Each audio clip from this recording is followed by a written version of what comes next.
2024年我们烟花的整体出口额呢是已经达到了1200万元美金。我们整体的这个市场呢，其实遍布是非常的广泛。目前我们的烟花出口已经超过了60个国家和地区。烟花产品对于产品的性能、质量以及安全都有比较高的这种要求，所以我们企业一直坚持高质量、高品质、高安全的这种路线。当地政府和相关部门都给予了我们企业很多的帮助，尤其像我们接触比较多的像海关部门，他们为了保证我们烟花能够顺利出口，经常会深入的来摸底我们企业的一些需求。目前，海外客户对我们的产品品质高度认可。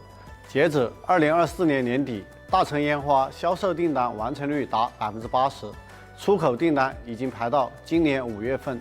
我们坚信，2025年集团将以更加饱满的信心推动各项工作再上新台阶。